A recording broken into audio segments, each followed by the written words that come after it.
Hey, good morning, everyone, and welcome to the beginning of the Sunday morning talk. So just a reminder, first of all, feel free to keep your coats on. The heat's not working. As I said, we're hopefully should get fixed by tomorrow morning. So just in time for, as we said, for next week when it'll be 60 degrees. So we'll have to start, please remember, we have to start sharply. So I'm going to start as close to 9:30 as possible because I'm running out at 10:30 to teach a wonderful group of high schoolers. Right, Eli? Yeah, there you go. Okay, so we got, so we have our 1 hour slot for this class. The topic that we're talking about is Hannah Arendt. So what I both want to do today is just give you an introduction, talk about who Hannah Arendt was, why I'm interested and why I wanted to teach a series on Hannah Arendt for this year, share with you a bunch of books, and we'll talk about what to do and what I have a suggestion for what to read for next class. So that's basically my agenda for this morning. So how did this start? Why was I interested in Hannah Arendt? This came out of last year's series when we were speaking about, let me just pull the right book for that. 1 second. There we go. Last year, if you remember, we did a whole series on Dara Horn's People Love Dead Jews, right? Reports from a haunted present. And if you recall, we also had her, that was sort of a follow-up to the year before when we did the history of anti-Semitism. And we had her last year as our speaker for the Yom HaShoah speaker at the Holocaust Memorial Service. How many of you were there and heard her speak? Yeah, she was extraordinary, a great speaker. And if you remember, but you might not, the title of her talk was The Banality of Goodness. And she picked that as the title as a play on words against Hannah Arendt's famous book, Eichmann in Jerusalem, of which the subtitle is called The Banality of Evil. So Dara Horn was talking about the banality of goodness. And it was basically a talk about Varian Fry, which is one of the chapters in this book. So I thought, oh, you did a whole thing about Varian Fry. We should have Dara Horn speak about that in Ridgewood, because this is where Dara Horn is from. And actually in the Varian Fry chapter in that book, she refers to Ridgewood, New Jersey, right there on the second page of the article about Varian Fry. So that was the idea then. And in that chapter, Arn Varian Fry, she makes reference and mentions Hannah Arendt in the chapter, and she also mentioned Hannah Arendt in the talk that she gave that was based on this chapter that she gave last April at the Westside Presbyterian Church. So I want to so we're going to use that as the opener, because that's the opener for me. And it was chapter 8 of People Love Dead Jews. Just flip into the page here. Okay. And she talks about there's a street named after him in his hometown of Ridgewood, New Jersey, not far from where I live, because she lives in Montclair, and that section of Monroe Avenue is called Varian Fry Way, right where Westside Presbyterian Church is, because that was Varian Fry's church. He was the first American recognized righteous Gentile, honored at Yad Vashem, who rescued several thousand Jews from Europe at the beginning, in 1940, pretty much the beginning of the Holocaust. The connection between Varian Fry and Hannah Arendt is that Hannah Arendt is one of the famous German Jews whom Varian Fry rescued from Marseille. So these were German Jewish refugees who had escaped Nazi Germany, who went to France. Who would have thought you weren't safe in France? But then France was conquered by the Germans in 1940, and even before it was conquered by the Germans, it was still becoming unsafe even before the Germans took most of till France fell, because people of German nationality, now the Nazis did not consider the Jews Germans, but the French did. The Jews who came from Germany, so the Jewish refugees from Germany started to be arrested by the French police and were put in camps, and then even before the Germans came. So things were becoming unsafe for the Jews in France. Varian Fry is there working in Marseille, the southern French port, trying to get literati Jews, people like Chagall, right, and other the treasures of European culture who being persecuted, to get them to safety, to get them to the United States before, because knowing that the German invasion was coming, and he did manage to save a few thousand Jews. And Dara Horn gave a very, very compelling talk about how Varian Fry is under-celebrated, right, and that this is that just people who do the right thing, who are righteous people, that this is, even if it's not sainthood, it may be the banality of goodness, like a normal everyday goodness, but this is something that we need to acknowledge. So in that chapter, she mentions Hannah Arendt in that chapter, and she is critical of Hannah Arendt, criticizes her, and because she mentions that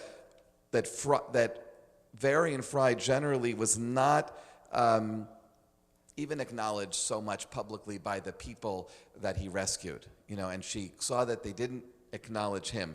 And she talks about this. She said, one of the more glaring examples is Hannah Arendt. Arendt, her mother, and her then husband were on Fry's list. As it happened, Arendt and her family left France after Fry's expulsion, saved by the Emergency Rescue Committee.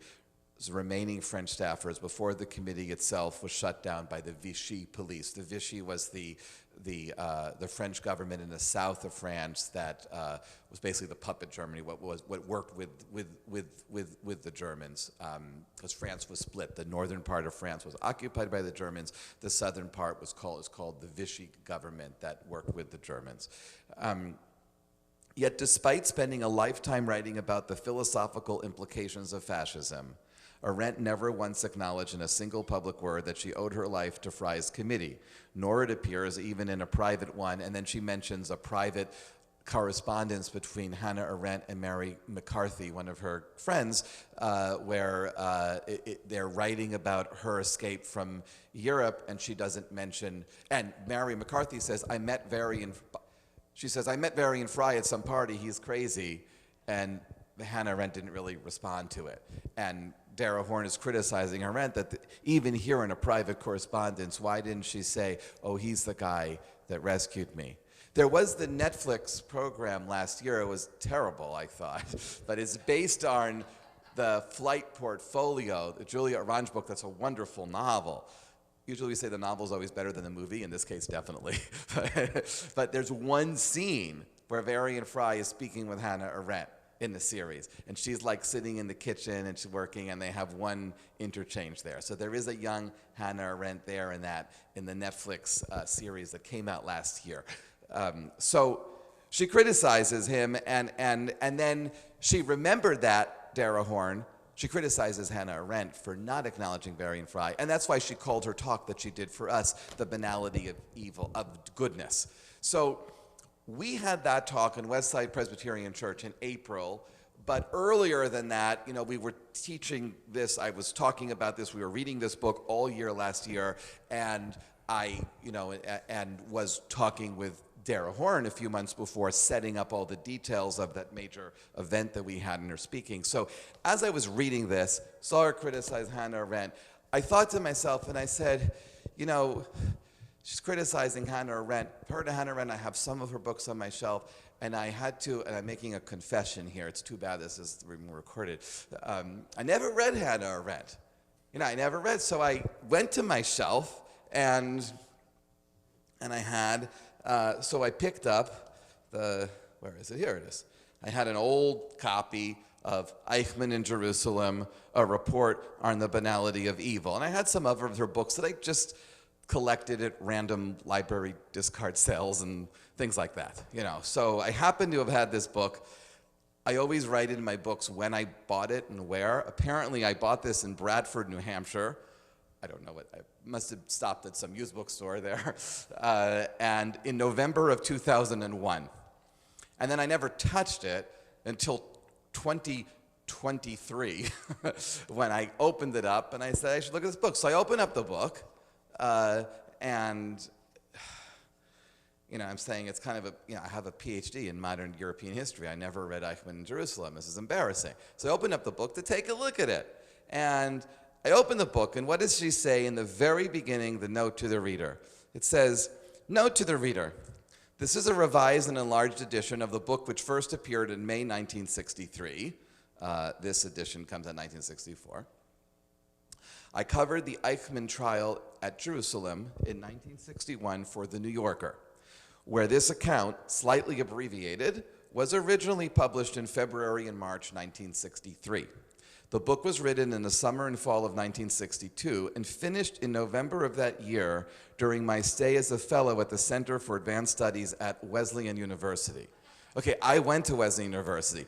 I was not there in 1964, but I did go to Wesleyan, so this is so she wrote this, she wrote the book form at my college.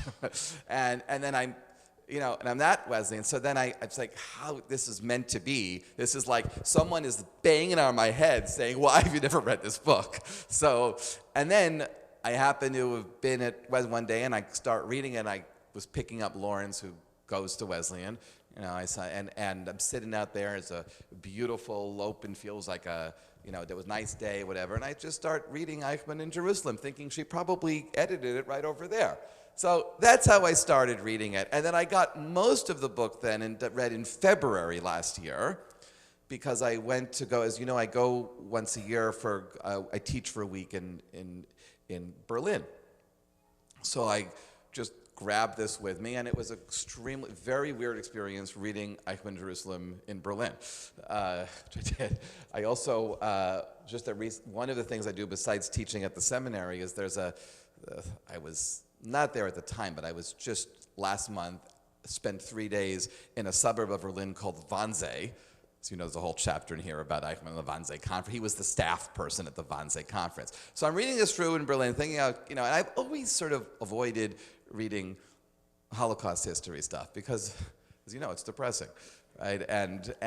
But not just that, but also because since I spent my graduate studies studying German history, it was important for me, and I've talked about this before, we've talked about German Jewish history, to understand that it's not everything going down towards a dark end, that there were other possibilities, and that there was a vibrant experience that German Jews had in Germany, and we don't have to see everything as going towards the catastrophe where it did. And it's important for us to understand that it wasn't just Germany that was condemned to the not banality of evil, but the opposite of banality, not the opposite. The one step above banality of evil is called radical evil, where it's like real evil, which is what Nazi Germany becomes. And that if we just say that that's just a German thing, then it gets everyone off the hook. So part of the moral job of an historian, which I've always taken very seriously, is that historians of modern Germany, is that to understand that German history went this way, other modern countries could have gone and could go that way also. It wasn't specifically Germans who had it in their DNA to be Holocaust perpetrators, right? That one of the scariest thing about the history of the Holocaust is something that human beings did. Could happen anywhere. And that's one of the approaches that Hannah Arendt takes, and that's one of the reasons why this book, and we'll talk a lot more about this book through the series of talks that we do, one of the reasons why it was so controversial is because it's easy to dismiss Eichmann as a mastermind monster. It's a lot harder to think of him as just a not very intelligent, mindless bureaucrat, which is what she takes him as someone just going with the flow and doing his job. And that's a much scarier story. And part of the more of that story, it shows that things happen the way they could happen other places also, which tells us that we have to be more mindful, of anti-Semitism and other developments. So that's sort of background, and it was, reading this in Germany especially was a very powerful experience for me. The other reaction that I had to reading Eichmann in Jerusalem, besides I can't believe I never read this before, is that she's funny. She's sarcastic. And it actually reads well. Like I thought, why would I ever want to read this book? Who's read Eichmann Jerusalem here? Okay, so I'm not saying you have to read the whole book, but you have read it. But it's a good read, right? Yeah, it's a good read. I didn't understand what the controversy was, why everybody hates stuff. Yeah, we understand. So we'll get to that. But that's one of the things that she's trying to say, oh, he's not such a monster. I think it's incorrect. I think she's being unfairly criticized. But she was criticized as saying, it's like you're defending Eichmann, which she's not. She says he should be executed. She agreed with the death penalty. So that was, the reaction I had was that she's funny. Right? And there's a sarcasm in it, and she's able to make fun of things. And that's also why, and maybe, people are very sensitive about the Holocaust, even a little more so in the 1960s. It was only 20 years after the events. In a sense, as a German Jewish refugee, she felt she had the right to say what she wanted to say. Her also approach, which is not uncommon among academics, is just, I'm going to say things that are going to get people excited. That's what you're paying me for. Also, she wrote it for the New Yorker. It was meant for a magazine. It's not an academic treatment. It reads like a narrative, but it continues to be extremely controversial. I'm going to just introduce a few books that I have here. This book is a whole book about different articles about Hannah Arendt and her in the Eichmann trial in Jerusalem. It's called Hannah Arendt in Jerusalem. It was a conference in Jerusalem about Hannah Arendt. What else do I got here? This is a book that came out, where is that one? Hold on. Here. This came out a few years ago. Eichmann Before Jerusalem, The Unexamined Life of a Mass Murderer. This is by a German historian named Bettina Stagneth, and she basically says, oh, Hannah Arendt was wrong. He intended to do everything. He knew everything he was doing. He was a mastermind Nazi murderer. So this is a full-length treatment that takes issue with some of the approaches. And obviously, today we have access to more documentation and more than what she did. She wrote her book based on the information that she had at the time. I was just last month at the conference of the Association for Jewish Studies, and I happened to pick this up, The Eichmann Trial Reconsidered, a brand new book published by the University of Toronto Press. So it's 60, so from the 1960s, it's now 40 years later. I mean, this book, The Eichmann Trial Reconsidered, is published in 2021. It's amazing that 40 years after the fact, you still have academic conferences and articles and all these professors still arguing about this book, right? And there aren't that many books that the people still argue about that's written by a political theorist professor, that energizes that much excitement. And we'll talk more about the things that she said in the book. She was basically attacked in the Jewish press by most people in the Jewish world. And it was fellow Jews that saw her as a self-hating Jew, as a traitor. And we'll talk a little bit about why that happened. Unless it's quick question. I'm sorry, 60 years. Yes, you're right, 60 years, thank you. I'm always been math challenged. Thinking fast. So 60 years after the fact, absolutely, yeah. Yeah, Heidegger. Martin Heidegger, we'll talk to that. Yeah. That's not why Eichmann in Jerusalem was controversial, right? Because they didn't know that yet. But what David's referring to is that when Hannah Arendt was a graduate student in Germany, one of her professors, the famous philosopher Martin Heidegger, who we know now, we discovered this it was only revealed in the 1980s, all right, 10 years after Hannah Arendt died. Well, she knew that she was right, and he knew, but not a lot of other people knew that they had had an affair. I think Mrs. Heidegger knew, because the wife always knows, but it then was after after famous people die, then their correspondence eventually is released by their estates, so then you find out more information. And what was controversial is that Heidegger had collaborate, I don't know if it's the right word, with the Nazi government and became the rector, the head of Heidelberg University during the Third Reich. So he worked with the Nazis, he didn't denounce the government, so he whether he wasn't an active Nazi, but his association with the Nazis makes him a very complicated person in terms of his how he's thought about in the history of modern philosophy, and the fact that Hannah Arendt, the famous German Jewish refugee, had an affair with him when she was a graduate student, which is also kind of creepy that the professor would have an affair with his young student. But what's also disturbing is that after the war, they then reconnected. Not romantically, but they reconnected through correspondence and saw each other, and she was able to reform a relationship. You say, how do you reform a relationship with a Nazi? You know, so that was that. So that's also why she's controversial. We'll talk about that when we get there. So okay, so I read Eichmann in Jerusalem, and then I realized. So then So then I figured, oh my, I know why it wasn't assigned. It wasn't assigned to me because Hannah Arendt is sort of. She writes about history, but she's not trained as an historian. She's trained as a philosopher. But she's not taught in philosophy classes because she wrote about history. So because the way that the academic world works is that you have departments, right, and methodologies. And she ignored that, and she just wrote what she wanted to write.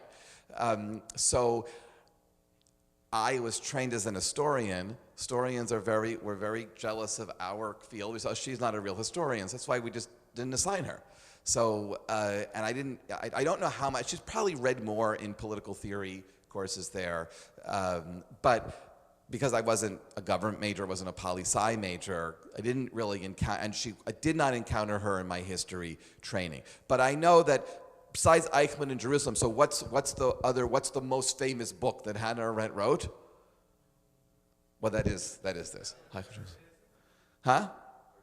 Totalitarian, the origins of totalitarianism. So then after I finished Eichmann in Jerusalem, so what I did was I first looked what I had on my shelf. I had a book by Hannah Arendt called Men in Dark Times. When did I get this book? August 2012, Ridgewood. Picked it up at the discard sale, the Ridgewood Public Library. It's a series of essays about other people that she knew. And then I think I had one other Hannah Arendt book on my shelf. No, I didn't. Yes, I had one more, which is The Human Condition, which is a very important work, and I'm actually reading through this now. I'm on page 60. And I got this, actually, this was from Rabbi Gloria Rubin's library in 2022, and I mentioned this on Rosh Hashanah. I read a passage from it where Gloria's family let me take some of her books after she died, and I said, oh, Hannah Arendt, I should take that book. And then it was sort of on the shelf next to these. So these were 3 Hannah Arendt books that I happened to have had on my shelf. So, but the most famous one, I guess in my mind, was Origins of Totalitarianism, which I was embarrassed that I did not own. So I went on Amazon and I ordered it. It's a thick book. So I started reading this when I finished reading Eichmann in Jerusalem. It's about 500 pages, extremely dense. I said, you know what, I should read Origins of Totalitarianism. So I read a few pages every day. It took me a few months to get through it. And I bought it in April of last year. And Origins of Totalitarianism is divided into 3 sections. At one point, it was published in 3 different volumes. And the first part is called anti-Semitism. And the second part is called imperialism. And the third part is called totalitarianism. So I knew it was about the origins of totalitarianism. And the other thing that I knew about origins of totalitarianism, that Hannah Arendt was generally referred to as a useful American academic of the Cold War period. She wrote this in the 1950s, because what she basically does, what I knew without having opened the book, and I knew this just from my general education, is that she equates Nazi Germany with Stalinist Soviet Union and says that these are totalitarian regimes. And one of the things that I had learned in my schooling, that from our side of the Cold War, we said totalitarianism, lumping the Nazis with the Soviets, whereas from the communist side of the world, they always used the term fascism. They didn't use the term totalitarianism. They used the term fascism, and that was their term. They never, and all over East Germany, where I've spent a lot of time, the monuments about the Nazis that are from the communist period, they all refer to the fascism, the fascist period, the evils of fascism. So from the communist perspective, obviously there's a world of difference between the communists and the Nazis. But from an American perspective, they're all evil. So that was kind of maybe why I never bought this book because that approach didn't fly to me. In fact, her point is that's a very, very simplistic reading of what she's trying to do. But that was what I knew about the origins of totalitarianism. But then when I looked it up and I see that the first third is all about anti-Semitism, then my guilt is increasing that I never read this. I said 2 years ago, I taught a whole adult ed series at Temple Israel about the history of anti-Semitism, and I never read part 1 of the origins of totalitarianism. That's all about anti-Semitism. And everyone says, so why did people hate the Jews? And why did anti-Semitism go turning to the Holocaust? And well, that's what she explains. That's what she writes about. So, and it was throughout my whole graduate training in modern European history. It was never assigned because she's not an historian, but she writes about history. She was criticized by historians. Her methodology is this and that. Throughout the book, she's talking about Nazi Germany and Stalinist Russia, more in part 3, in the totalitarian section. And you can see the problems with her methodology. Like, it's clear to me, as a trained historian, an academic, I always read the footnotes. And thank God they put them at the bottom of the page. I do so much finger exercises with books. I have to flip to the back and forth to see the endnotes. So I really like them at the bottom. At any rate, she reads German because she's German, but she can't read Russian. So all of her sources on Stalinist Russia are all based on whatever she could get her hands on that was in English translation or in German. Her writing about Germany, she's using all the original sources and reading in German. So from a trained historian perspective, which is another way of saying from an elitist academic perspective, she's not, she's not really using, it's just a way to just dismiss her. She's not a trained Sovietologist, we would say. So why her, because she's not reading the Russian and but her insights, incredible. And what she says about anti-Semitism and how she reads it, her approach to anti-Semitism. One of the main issues that we talked about when we did the anti-Semitism course was, is it the same thing since ancient times? Is there a difference between anti-Judaism that goes all the way back to ancient times and anti-Semitism, which is a term that's really only used starting in the 1870s and 1880 when the term is coined in Germany at that time. And she says it is different. And she paints anti-Semitism as the role it plays in modern European history and the growth of the nation states and imperialism.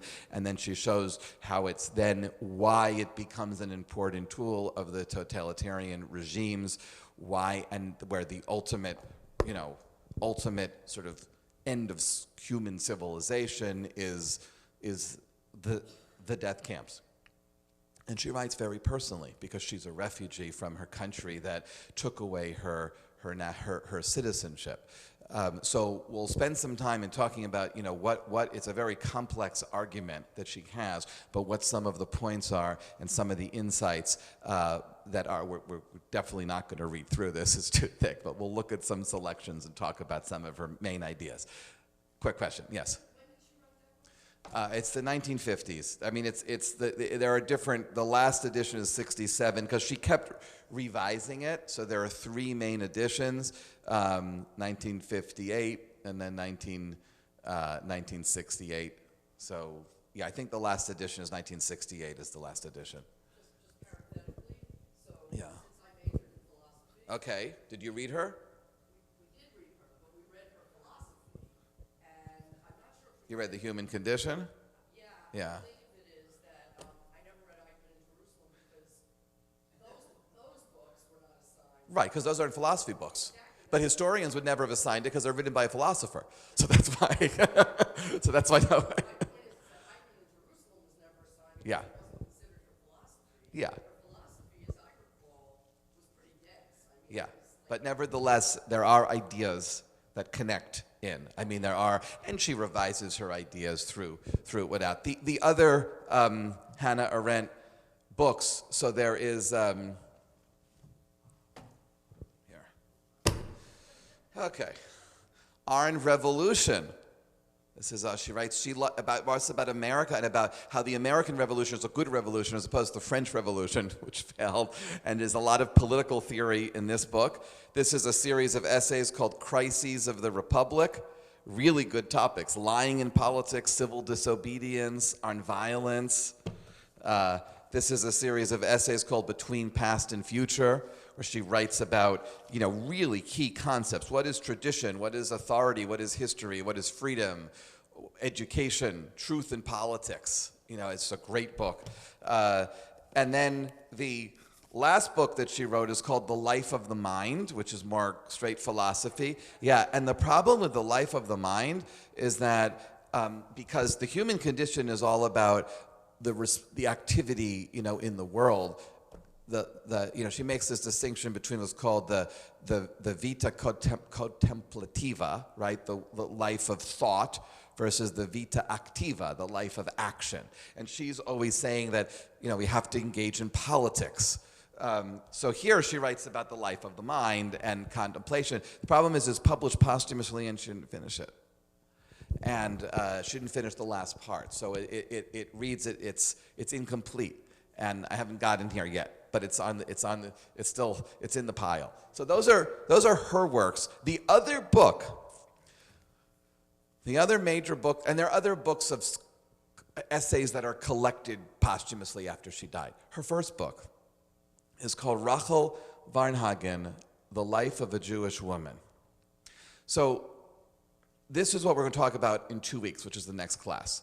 But let me just tell you a little bit more, just overview just of her biography. So Hannah Arendt was born in Königsberg, and Königsberg is Kaliningrad today. It's in Russia, but it's the part of Russia that used to be Germany, and it became part of Russia, after Stalin annexed it. And it's the little part of Russia that's an island of Russia with the Baltic states in between, right? So you have Latvia, Lithuania, Estonia, and then you have this little bit of Russia, and then you get Poland.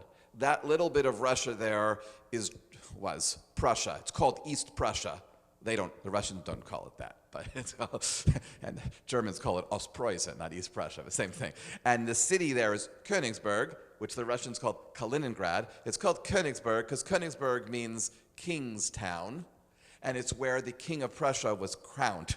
So it's a very, very important German city until it became a part of Russia. It's where the philosopher Immanuel Kant is from. It's from Königsberg. So Hannah Arendt was born there, part of a Jewish family. And then she was a brilliant young woman. She, as I said, she studied at Heidelberg, met Martin Heidegger there, and her doctoral advisor is actually another famous German philosopher called Karl Jaspers, and was her doctoral advisor.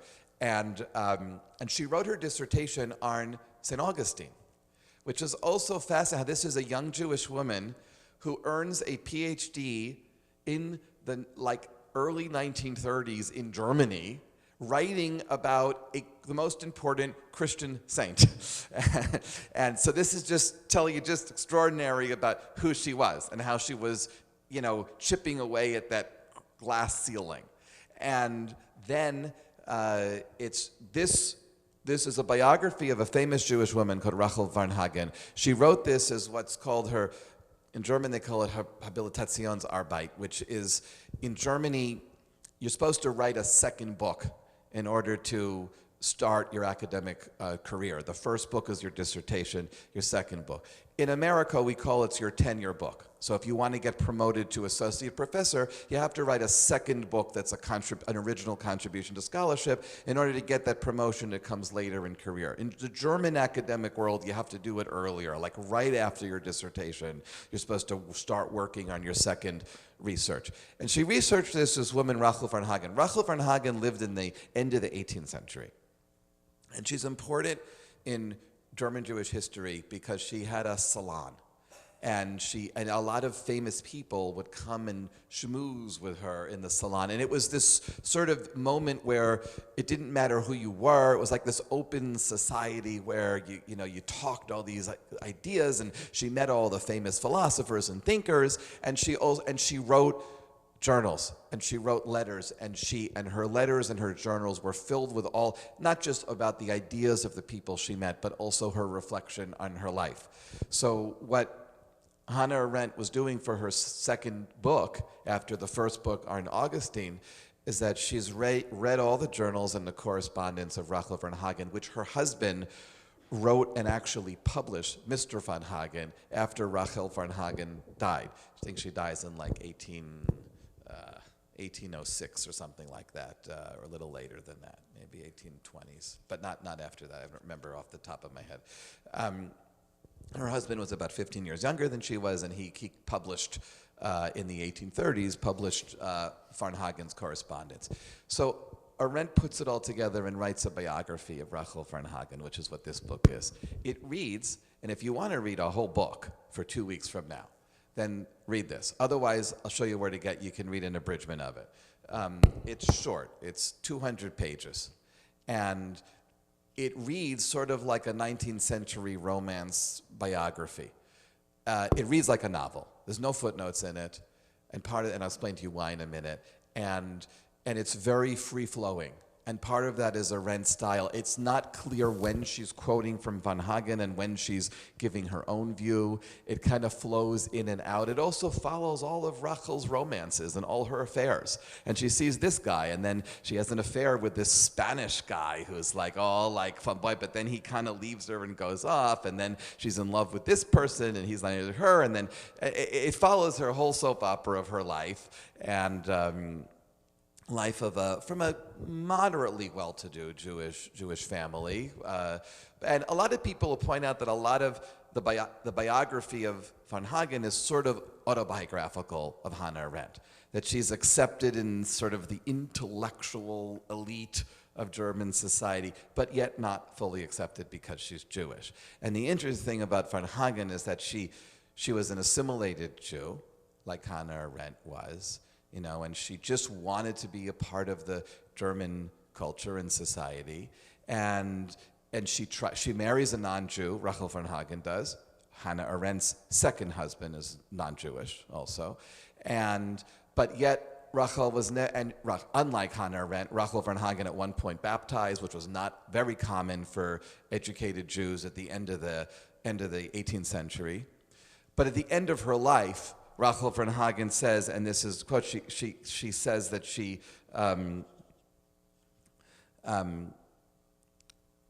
I'll just read you the first paragraph of the book. What a history.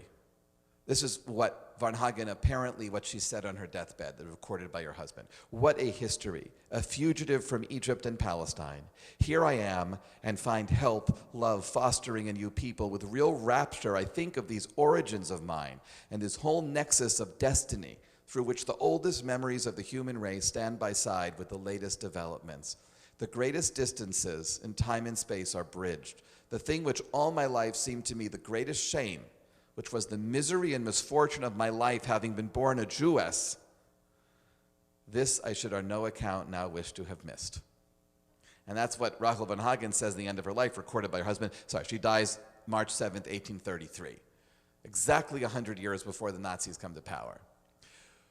Hannah worked in this. She had a lot of biv and forth with Professor Jaspers, her advisor, because he didn't like, because Arendt talks about how the Jew can't really become a full German.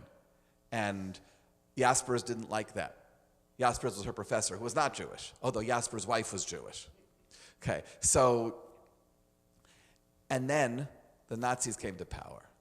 And when the Nazis come to power, and then Arendt is working for the German Zionist organization, she gets hired to do work in the library and collect information about all the anti-Semitism, because the rest of the world was not really convinced how dangerous it was for the Jews. So she's working for the Zionist organization, researching all of the speeches that all these Nazi politicians are giving. And she's arrested by the Gestapo in 1933. She spends about a week in prison, and I'll read a section what happens, but then she's released, and then she realizes we have to leave Germany. She leaves with her non-Jewish husband, and her mother was still alive, and they cross the border and they go to Prague, And then from Prague, they take a train to Switzerland, and from Switzerland, they get to France. And she spends about a year, several years, living in Paris, where she's still working for the Zionist Organization for Youth Aliyah, for helping actually bring young children to move to Palestine. It was still called Palestine then. So she turned to Zionism because she felt that the Zionists were the only Jewish group that really understood the dangers of Nazi Germany and that there needed to be a safe place for Jews to live. She later, in the late 40s, has a break with Zionism, and then the Zionist establishment, her Zionist mentors, the famous leader of German Zionism was called Kurt Blumenfeld, eventually tells her she's a self-hating Jew at the end, and we'll read about her when she was very critical of Zionism in 1947 and 48. And she has a lot of very harsh things to say about David Ben-Gurion, even at the beginning of Eichmann in Jerusalem. So we'll look at that part too. But then she gets out of France, thanks to Varian Fry, although she didn't acknowledge it. I don't know that she needed to, but okay. And then she moves to America, and a few years later, she gets American citizenship. And then she goes back to academics, but she never took a position as like a tenured position because she had this break in her academic career because of the Nazis coming to power, which is why she never published this. And then she felt that she had an obligation to be involved in political action and actually saving Jews herself, which is why she worked for Youth Aliyah in France. And then she comes to America and she gets hired by a Jewish organization after the war, going with the Jewish Cultural Foundation to go to Europe and help identify items of Jewish heritage, like Torah scrolls and Jewish libraries and stuff, and repatriate these to the Jewish people and get them out of Eastern Europe, and stuff like. She was involved with that, and she gives lectures and talks, and she ended up moving around, taking a post teaching here, a post teaching here, something teaching there. For whatever reason, she didn't take a regular academic post until the end of her life, when she taught for I think it was 6-7 years at the New School in Manhattan.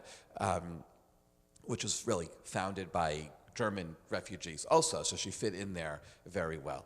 I think she didn't want to have the responsibilities and the obligations of being on a regular faculty, because she was publishing, and when Origins of Totalitarianism is published, early 50s, that's when she becomes a name, a commodity in the academic world. And it was in the late 50s where she's invited to give a series of lectures at Princeton.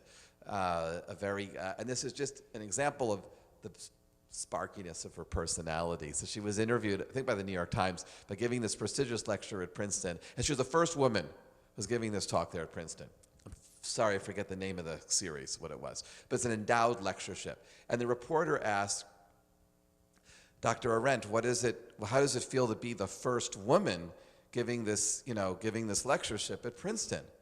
To which Hannah Arendt says, I don't know, I've always been very comfortable being a woman.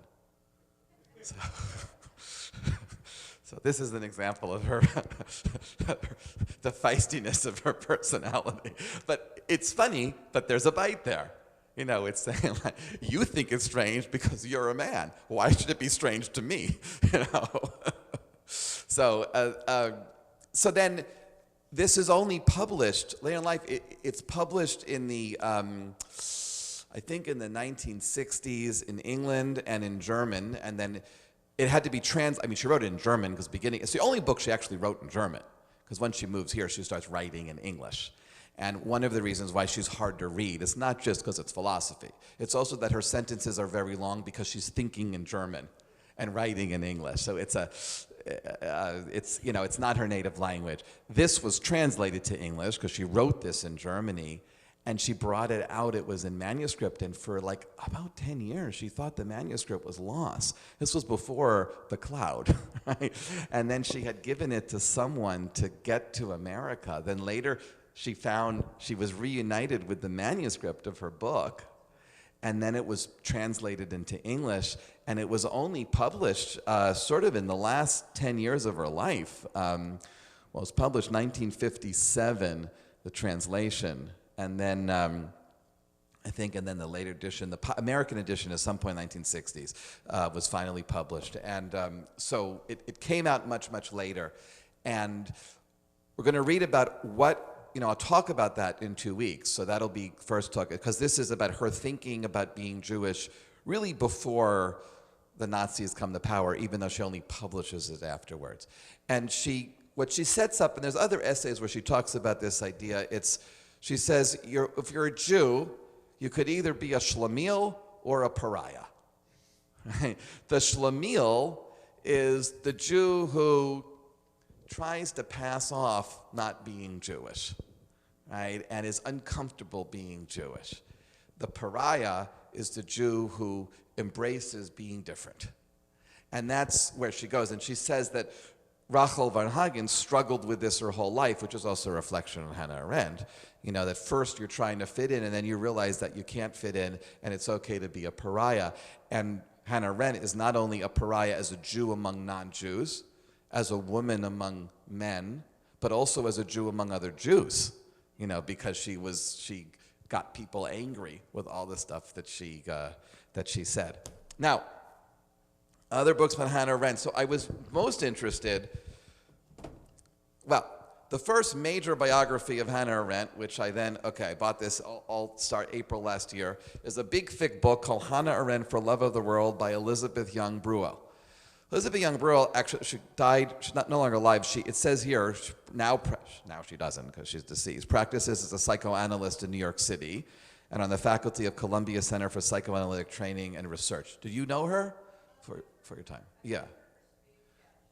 But before she came to Columbia and started working as a psychoanalyst, she taught political theory at Wesleyan. And her last year at Wesleyan was my first year at Wesleyan. So I remembered her name from Wesleyan. So this was also, I felt like the stars were aligned in telling me that I need to read about and learn more about Hannah Arendt, because Elizabeth Young Bruell wrote this, which is this came out in 1982. It's the first major biography of Hannah Arendt, which she basically wrote as a professor at Wesleyan. Then when she finished it and then became famous in the wider world, she then went and did psychoanalysis at Columbia. So this is the sort of standard biography of Hannah Arendt. It's very dense and took me a while to get through. So I'm not going to ask you to read that. But what I was most interested also is specifically, what it introduced me to all the different writings about Hannah Arendt, and you could write about her views of her political theory, her philosophy. What's most interesting for me is how she thinks about being Jewish, and how that fits in. So there are two major secondary books, in addition to this collection of essays and other stuff about Hannah Arendt and her Jewishness.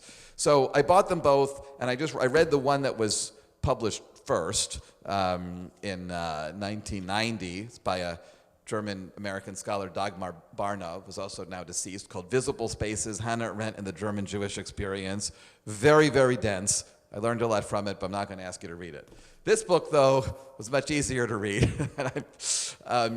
And it's by Richard Bernstein, who died only 2 years ago, but he was the head of the philosophy department at the New School. And it's called Hannah Arendt and the Jewish Question. And it's a really, really good just survey of her thought and her writings about Jewishness. So if you want to read something about Hannah Arendt rather than herself, then Hannah Arendt and the Jewish Question, I think I'm halfway through it now. It's reading quickly, which is unusual for like something a philosopher wrote. I didn't major in philosophy, sorry. And the reason why I knew about him also is that I had found a very, very thin book, so if you want to read something that's a very little investment, also by Richard Bernstein, Why Read Hannah Arendt Now?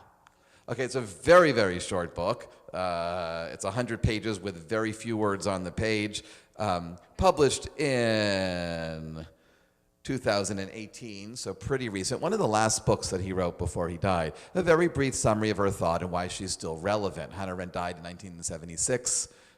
But people in the academic continue to continue to read her. So this goes through all the different ideas and her writings about and why her voice is so important, specifically about politics. One of the reasons why she's embraced and people love her as a political theorist is that she's seen as one of the first post-war thinkers who tries to resurrect the dignity of politics and political engagement.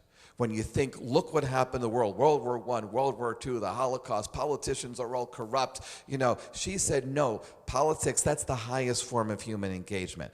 And the most interesting thing about Hannah Arendt also is that, I wouldn't say most interesting thing, very important part about her is that she is, in a sense, trained as a classicist. She is fluent in Greek and Latin.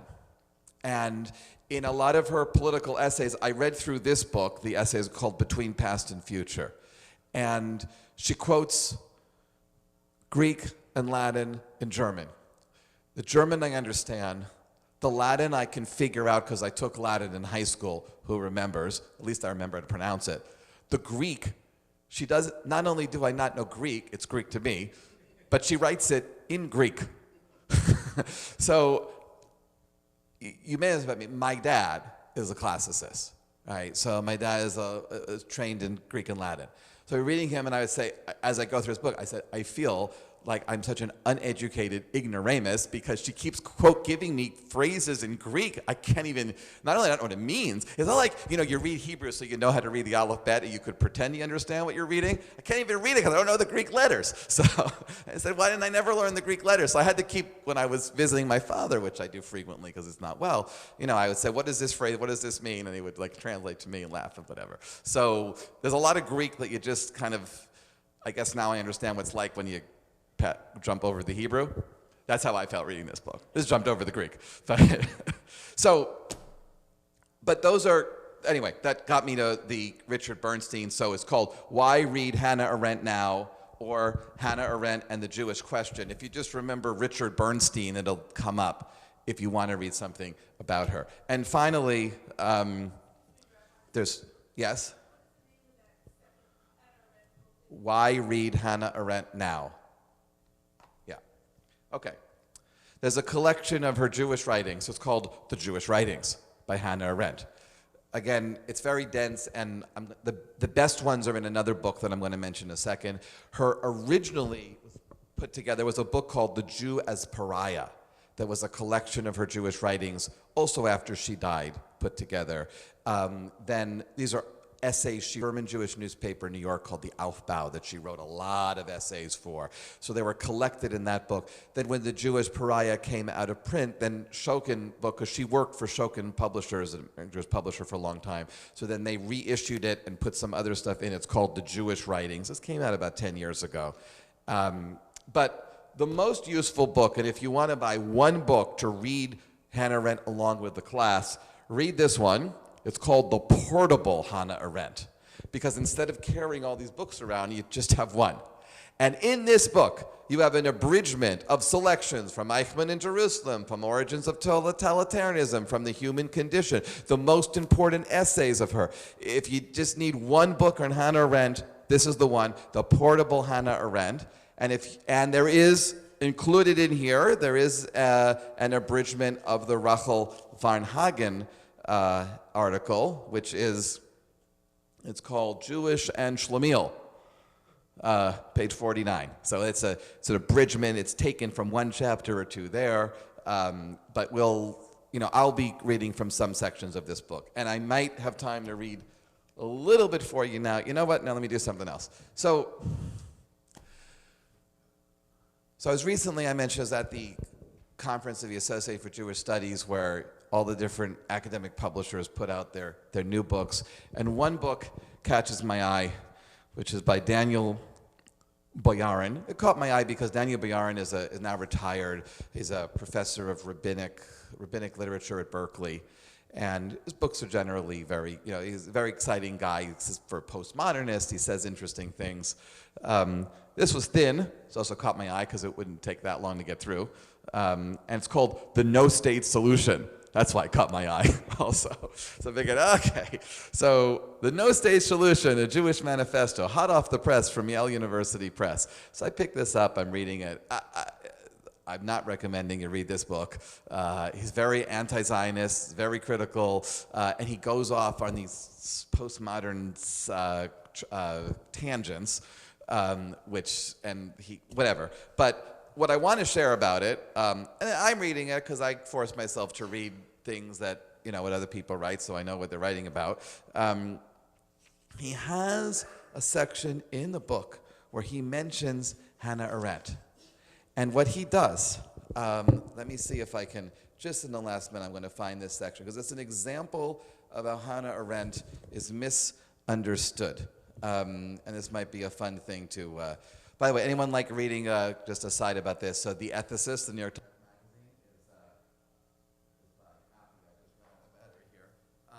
Appia is the philosopher from NYU who writes The Ethicist. He spends pages tearing Appia apart.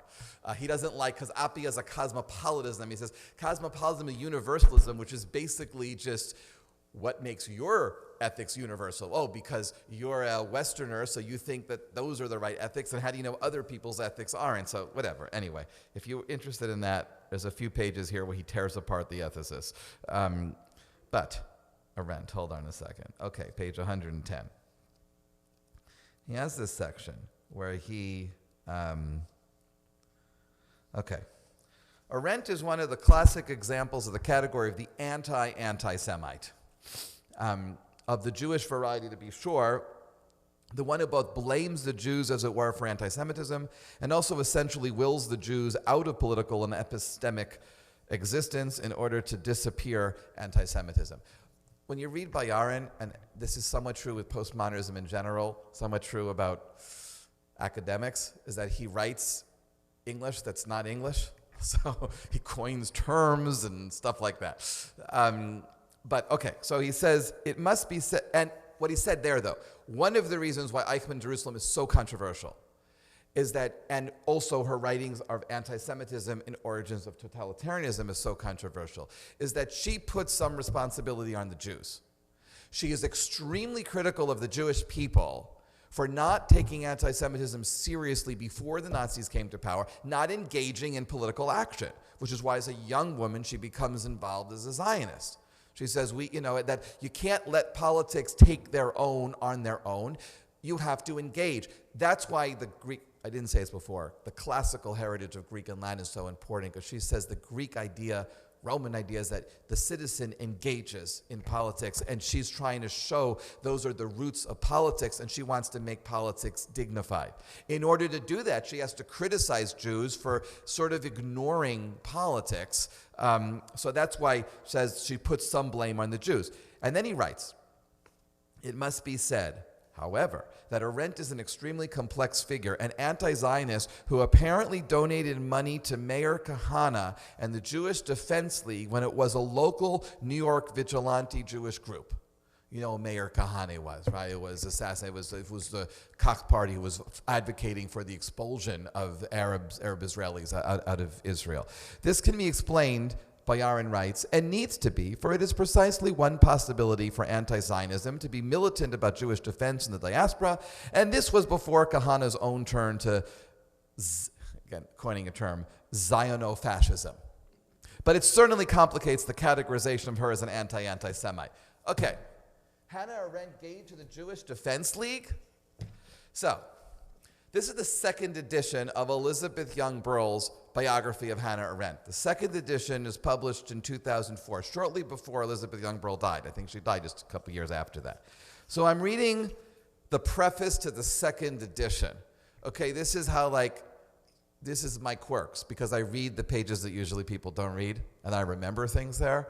Like, you have to do that to get a PhD, otherwise it's got to be in your genes. So I'm reading this section, and she's writing in her preface to the second edition why she didn't feel like she updates what people are writing about Hannah Arendt, but she says, I didn't really make any changes to the text.